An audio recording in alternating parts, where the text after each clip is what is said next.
عزیز طلبہ و طالبات، ہم نے پچھلے دو ماڈیول میں یہ دیکھ لیا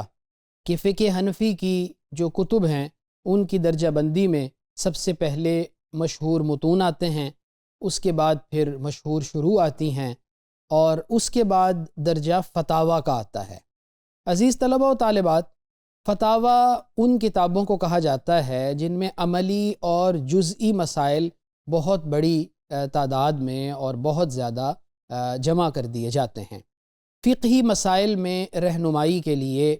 فتاویٰ کو کنسلٹ کرنا، فتاویٰ کو دیکھنا یہ ضروری ہوتا ہے۔ قاضی کے لیے بھی اور مفتی کے لیے بھی جو فیصلے کا معیار ہوتا ہے وہ اپنے سے پہلے والے لوگوں کے لکھے ہوئے فتاویٰ ہوتے ہیں، اور ظاہری بات ہے کہ جب یہ عملی جزوی مسائل کا مجموعہ ہوتا ہے تو عملی زندگی کے لیے رہنمائی ہمیں کتب فتاویٰ میں مل جاتی ہے۔ عزیز طلبہ و طالبات، یہاں ایک چیز کو آپ ذہن میں رکھیں کہ متون کے اندر اور شروح کے اندر عملی جزئی مسائل بہت بڑی تعداد میں جمع نہیں کیے جاتے،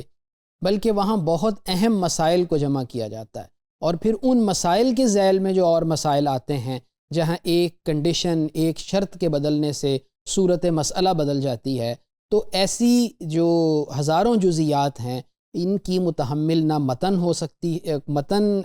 پر مشتمل کتاب ہو سکتی ہے، نہ ایسی کتاب ہو سکتی ہے جو شرح ہو، بلکہ زیادہ جزئیات کو جمع کرنے والی جو کتاب ہے وہ کتاب فتاویٰ ہی کی ہو سکتی ہے۔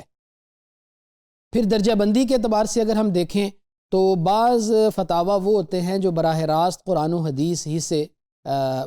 مسائل لیتے ہیں، اور بعض ایسے ہوتے ہیں جو تمام کے تمام فقہی مآخذ جو ہیں ان کو استعمال کرتے ہوئے فتاویٰ جمع کر دیے جاتے ہیں، تو گویا ماخذ کے اعتبار سے بھی فتاویٰ کو مزید کیٹیگرائز کیا جاتا ہے۔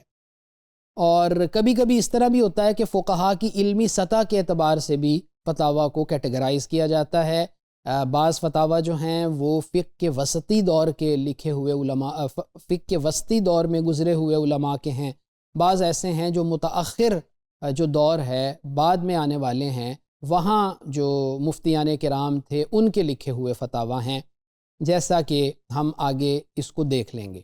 اور بسا اوقات ترتیب اور تدوین کے اعتبار سے بھی ہم اس کو کیٹیگرائز کرتے ہیں۔ بعض فتاویٰ وہ ہیں جو کسی ایک شخصیت کی انفرادی محنت ہے، جبکہ بعض فتاویٰ وہ ہیں جو سرکاری سطح کے اوپر علماء اور مفتیان کرام کی ایک جماعت نے جمع کیے ہوئے ہوتے ہیں، تو اس اعتبار سے بھی فتاویٰ میں فرق آ جاتا ہے۔ بعض فتاویٰ جو ہیں وہ سرکاری سطح پر مدون ہوئے ہوتے ہیں، بعض کسی ایک شخصیت کے جمع کیے ہوئے ہوتے ہیں۔ اب آئیے دیکھتے ہیں کہ اہم کتب فتاویٰ فقہ حنفی کے اندر کون سے ہیں۔ فتاویٰ قاضی خان، علامہ حسن بن منصور اوزجندی کا مشہور فتویٰ ہے جس کو الخانیہ بھی کہا جاتا ہے، اسی کو فتاویٰ قاضی خان بھی کہا جاتا ہے۔ یہ قدیم ترین فقہی ذخیرہ ہے جو ہمارے پاس آتا ہے، اور اس میں بہت سے مسائل کا حل جو اس دور کے اعتبار سے ہے وہ بھی مل جاتا ہے، اور فقہ تقدیری کو سامنے رکھتے ہوئے کچھ ایسے مسائل جو اس دور میں پیش نہیں آئے لیکن پیش آ سکتے تھے، ان کا حل بھی ہمیں اس کتاب میں مل جاتا ہے۔ اس کے بعد ایک مشہور کتاب الفتاویٰ التتارخانیہ ہے، اس میں یہ ایک جامع فقہی مجموعہ ہے، اور بہت زیادہ تعداد میں ہمیں فتاویٰ اس کتاب میں ملتے ہیں۔ پھر عزیز طلبہ و طالبات، ایک مشہور کتاب وہ فتاویٰ الہندیہ ہے جس کو الفتاویٰ العالمگیریہ بھی کہا جاتا ہے۔ اورنگزیب عالمگیر رحمۃ اللہ علیہ نے اپنے دور کے مشہور علماء اور مفتیان کرام کو یہ کہا اور حکم دیا کہ وہ فقہ حنفی کے جو معتمد مسائل ہیں، یعنی بہت سے مسائل ایسے ہیں جس میں خود فقہ حنفی کے اندر بھی ایک زیادہ آراء پائی جاتی ہیں، تو جو معتمد آراء ہیں، مفتہ بہی آراء ہیں، جن کے اوپر فتویٰ دیا جا سکتا ہے، ان کو جمع کیا جائے۔ تو یہ سرکاری سطح کے اوپر فتاویٰ کے جمع کرنے کی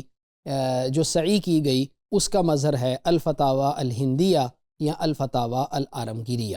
اس کے بعد متاخرین جو فقہاء ہیں ان کی آراء کو ایک اور کتاب نے جمع کیا جس کو خزانۃ الفتاویٰ کہا جاتا ہے۔ یہ اہم کتب فتاویٰ ہیں، اور ان کے علاوہ بھی بے شمار کتب فتاویٰ ہیں، لیکن ان کتب فتاویٰ کو زیادہ اہمیت دی جاتی ہے۔ عزیز طلبہ و طالبات، اس ماڈیول میں ہم نے یہ دیکھ لیا کہ فقہ حنفی کے اندر جو کتب فتاویٰ ہیں ان کی اہمیت کیا ہے، نیز یہ کہ اہم کتب فتاویٰ کون سی ہیں۔ تو ہم نے یہ سمجھا کہ فتاویٰ ان کتابوں کو کہا جاتا ہے جن میں جزوی اور عملی مسائل جو ہیں ان کو درج کیا جاتا ہے، اور فتاویٰ کی اہمیت یہ ہے کہ یہ قاضی اور مفتی دونوں کے لیے مستند ہوتے ہیں، اور قاضی اور مفتی دونوں اس کو کنسلٹ کرتے ہیں، اور یہ کہ ان میں عملی مسائل کا چونکہ حل ہوتا ہے، لہٰذا براہ راست مفتیان کرام تک آنے والے مسائل کے حل کے لیے سب سے پہلے کتب فتاویٰ ہی کو دیکھا جاتا ہے۔ پھر ہم نے یہ بھی دیکھ لیا کہ کتب فتاویٰ میں مزید کیٹیگرائزیشن بھی ہو جاتی ہے، کبھی سرکاری سطح پر کوئی فتویٰ مدون ہوا ہوتا ہے، کبھی انفرادی سطح پر کسی ایک شخص نے جمع کیے ہوئے ہوتے ہیں، اور اس کے علاوہ ہم نے یہ بھی دیکھ لیا کہ مشہور کتب فتاویٰ میں الفتاویٰ تتارخانیہ، الفتاویٰ الخانیہ یا فتاویٰ قاضی خان، الفتاویٰ الہندیہ اور خزانۃ الفتاویٰ یہ اہم حنفی کتب فتاویٰ میں شامل۔